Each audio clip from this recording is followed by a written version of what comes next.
jawab, mohon maaf Pak dosen, tidak ada kata terlambat untuk belajar. Maka sejak saat itu saya punya prinsip, jangan pernah mengulangi kesalahan yang sama. Kenapa? Karena masih banyak kesalahan lain yang harus kita coba. Nah, singkat cerita, setahun yang lalu saya diminta sama presiden, Gus, kampus dan pelajar di Indonesia, di Jawa Timur dan Jawa Tengah, kok begitu tinggi terpapar paham radikalisme dan intoleransi. Tolong dong Gus minta masuk ke kampus-kampus, ke sekolah-sekolah untuk berbicara tentang radikalisme dan toleransi. Puncaknya adalah ketika saya diundang oleh wali kota Los Angeles, Amerika Serikat untuk berbicara tentang toleransi dan radikalisme. Sehingga ini kemudian menambah semangat saya untuk kembali kuliah. Malu kiranya ketika saya mendapatkan undangan dari wali kota Los Angeles, Amerika Serikat, saya ditanya, ini gelarnya Gus Miftah apa? Sesuatu yang saya anggap remeh, Pak, ternyata di luar negeri itu dianggap penting. Sama halnya kemarin saya baru pulang dari Eropa, saya ada acara di Den Haag, Belanda, yang di Indonesia saya tidak pernah ditanya gelar, Bu. Ternyata di Belanda saya ditanya gelar lagi, Gus Miftah gelarnya apa? Semakin malu saya, Pak. Mungkin kalau gelar jelas Pak Profesor Gunarto lebih panjang dibandingkan saya, tapi bedanya saya dengan beliau kan cuma satu. Kalau Pak Rektor banyak pendapat, Gus Miftah banyak pendapatan. Tapi ternyata bahwa gelar ini kemudian menjadi penting. Itulah yang kemudian guru saya Habib Lutfi, beliau mengatakan, nah sudah kamu kuliah dari awal lagi nggak apa-apa. Nanti selesai S1 kamu langsung ambil S2, langsung kamu ngambil S3. Sehingga 4-5 tahun ke depan kamu doktor beneran, jangan hanya doktor honoris causa. Maka mohon izin Bapak Ibu, saya sampaikan presentasi saya hari ini sebagai awal niatan yang baik untuk saya untuk kembali kuliah. Saya nggak tahu nanti orang di luar sana akan ngomong apa tentang saya nggak ada urusan. Karena saya termasuk orang yang menjadi sasaran bulian terbesar menurut media massa. Tapi saya punya prinsip, ketika ada orang lain membicarakan kekuranganmu, tersenyumlah. Kenapa? Karena kekuranganmu saja diperhatikan, apalagi kelebihanmu. Maka Bapak Ibu yang saya muliakan, kenapa judul skripsi saya pendidikan Islam berwawasan kebangsaan berbasis metode Al-Mizah Al-Miftahiyah. Satu ketika saya dapat tamu dari Canberra, Australia. 3 bulan setelah masuk Islamnya Deddy Corbuzier. Deddy Corbuzier masuk Islam tanggal 21 Juni 2019. Saya dapat tamu dari Australia bulan sekitar Agustus tahun 2019. Dia seorang ateis, tidak pernah beragama sebelumnya. Dalam KTP dan identitasnya kosong, tidak ada agama apa-apa. Dia datang ke Jogja, Pak.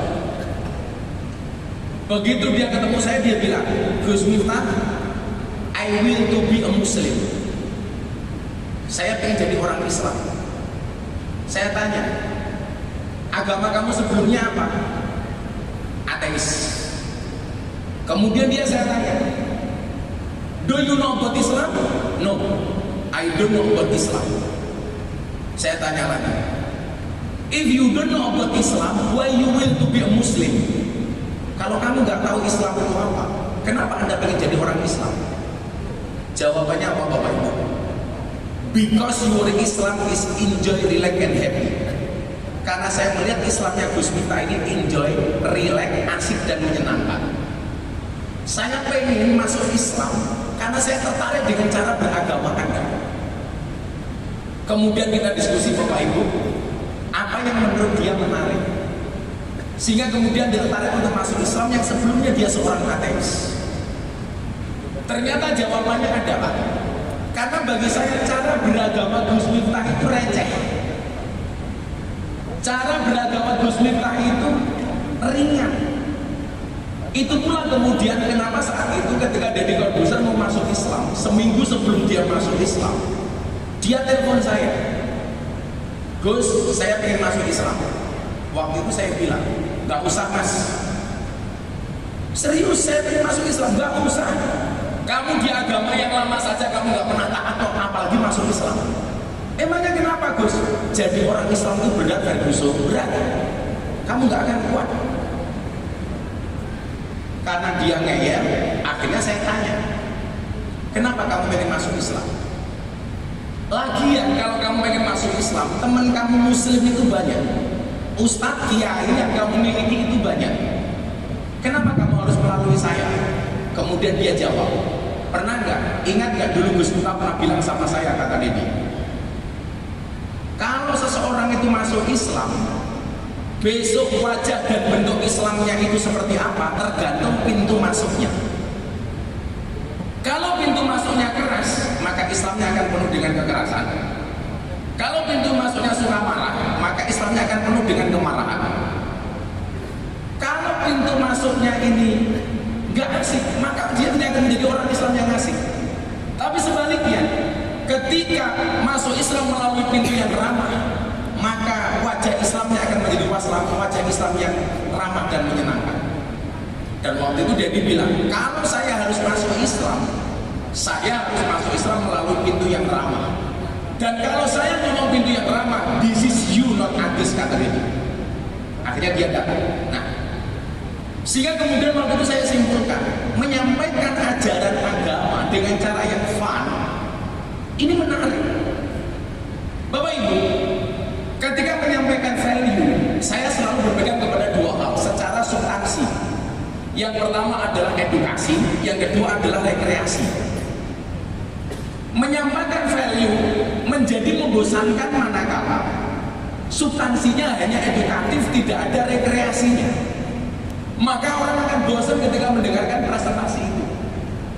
Tapi sebaliknya, ketika disampaikan hanya rekreasi, tidak ada edukasi, maka nggak akan ada bedanya dengan stand up comedy. Disitulah kemudian kenapa metodologi berbasis al-mizah al-miftahiyah ini menjadi penting.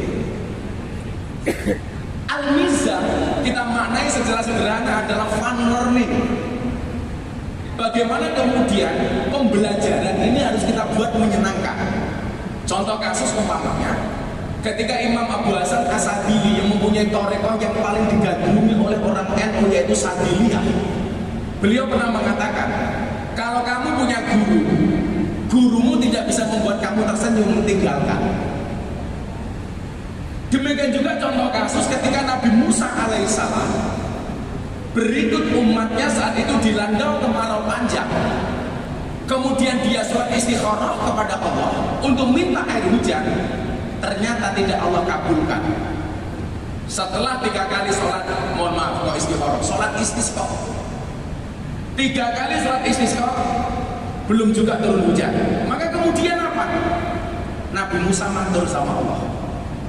Setelah Nabi Musa matur, ternyata salah satu syarat supaya Allah menurunkan air hujan kepada Nabi Musa adalah Nabi Musa diperintah oleh Allah untuk minta doa kepada salah satu wali yang namanya Barak. Pertanyaannya adalah, Nabi Musa bertanya sama Allah, Tuhan, kenapa saya harus minta doa kepada Barak? Saya Nabi, dia hanya wali.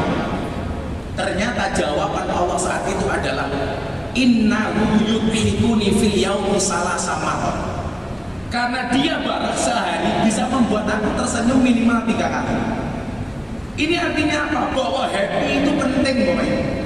Makanya kita tuh kadang-kadang kalau berdoa nggak usah serius-serius banget. Saya itu sering doa saya justru diijabah oleh Allah ketika saya berdoa secara happy dan menyenangkan. Dan saya melihat hari ini kecenderungan di antara kita kalau doa itu minimalis. Ya Allah, carikan saya jodoh ya Allah. Jelek nggak apa-apa, yang penting soleh. Ini bagi saya doa yang minimalis dan tidak membuat Allah tertawa. Seharusnya dibalik. Ya Allah, beri saya jodoh. Cakep nggak apa-apa ya Allah, yang penting soleh dan kaya.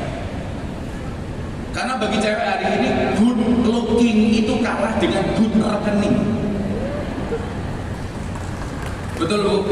Karena berangkat dari good rekening akan menjadikan wajah ibu-ibu glowing.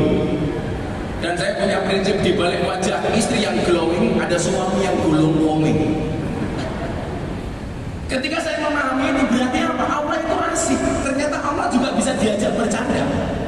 Demikian juga contohnya ketika Abu Nawas bermunajat kepada Allah dengan kalimat ilahi lastunil firdausi a'la wal aqwa ala nari jahim. Ini tentunya munajat yang sangat membingungkan. Di mana membingungkannya? Dia mengatakan dia tidak pantas di surga, tetapi juga tidak kuat di neraka.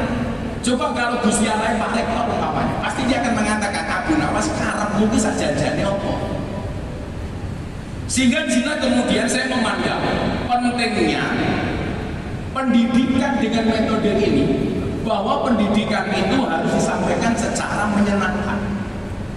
Sehingga ada 3 rumusan masalah yang kemudian harus kita sampaikan hari ini. Yang pertama adalah bagaimana konsep pendidikan Islam berwawasan kebangsaan.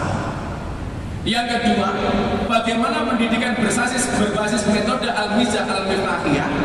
Dan yang ketiga adalah apa saja faktor pendukung dan penghambat dalam pelaksanaan pendidikan Islam berwawasan kebangsaan berbasis metode al-mizah al-miftahiyah.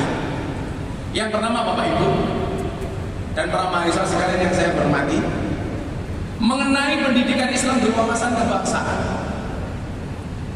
Bagaimana hari ini banyak pihak-pihak yang mengatakan bahwa mencintai negara itu tidak ada dalilnya. Mencintai tanah air itu tidak ada dasarnya. Tapi lucunya, ketika Palestina diserang sama Israel, dia akan teriak pertama kali membela Palestina. Anehnya adalah untuk mencintai negaranya dia membutuhkan dalil, sementara untuk mencintai negara lain dia tidak membutuhkan dalil.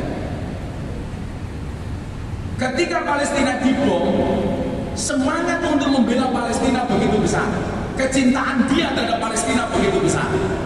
Tetapi anehnya, ketika mencintai bangsanya dia harus mempertanyakan ada dalilnya apa enggak. Sehingga